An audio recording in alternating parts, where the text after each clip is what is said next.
Why did you feel that your participation in the State Department was untenable? Well, for three reasons. First of all, I do not believe, and I don't believe anyone really believes, that we should provide US arms into a situation where we know they are going to cause massive civilian casualties, massive civilian harm. That was clearly the case in this context. Furthermore, not only are we providing arms into that situation, but we know from past experience that this does not lead to peace, this approach, this bombardment of Gaza every few years. We have seen a peace process that has broken down, and if anything, the actions that Israel is taking today, I believe, lead us further from any sort of lasting solution. And then finally, I've been a part of the Bureau of Political Military Affairs for over 11 years, and in that time we have dealt with many complex issues, many morally challenging questions. There has always been space for debate. In this instance, there was none. And so given the crisis on the ground, the moribund nature of the policy, and the lack of opportunity to discuss it, I felt I had to resign. But Josh, do you disagree with what we've been hearing primarily from the UK government, that Israel has a right to defend itself? When it comes to that, defending itself means incapacitating Hamas from being able to launch a similar attack as that of October the 7th. I don't disagree that Israel has a right to defend itself. Hamas's attack on October 7th was an absolute atrocity that no nation would be able to stand by and bear without responding to. I do question the way in which Israel is responding and the way in which US military support is being used in that response. I think, first of all, we have to ask ourselves the question of how on earth did we get here? Where, the response is, where there are 2.3 million people crammed into the Gaza Strip. How on earth did we get to this point where we are looking at this siege? I think as well, I think we have to ask the question of, is there really no other option for Israel? I believe there are many other options for Israel, both militarily. We've seen Israel has a long history of being able to precisely target, both in the short and long term, leaders of groups that have opposed it. So I think there's a track record here where Israel does have other options. And I think the option it is pursuing now is actually counterproductive to Israeli security interests. In that it just creates a further generation that will not see peace. Why do you think they are pursuing it in that case, Josh?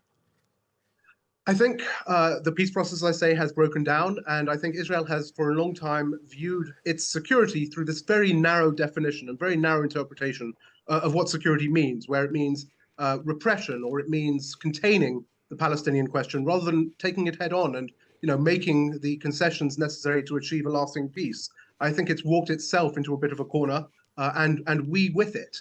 And I think the time is now to turn that corner and to find a better way of doing things. But do you not agree that, for example, if it wasn't for the US supporting Israel, Israel would not be capable of defending itself, particularly when we know... Go ahead. Yeah, I mean, I'm not sure I agree with that, right? Because the US has provided over $200 billion worth of arms to Israel over the years. And a lot of the funding the US has provided for those arms is funding that Israel has been able to use on its own defense industry, which is unique in the world. Most other contexts, the countries have to spend their money in the US that we provide them for ground assistance. And what that's led to is that actually Israel is now a top 10 exporter of arms around the world. So Israel certainly has a lot of capacity. And I think in addition, given that we do have some influence and that we do have some ability to control the flow of arms, we do have some ability to advise Israel, to provide sort of wiser guidance, rather than just saying, here you go, have at it. We could be saying, let's be more discriminate in our use of force. Let's rethink the peace process. But those are things we don't appear to be doing effectively right now.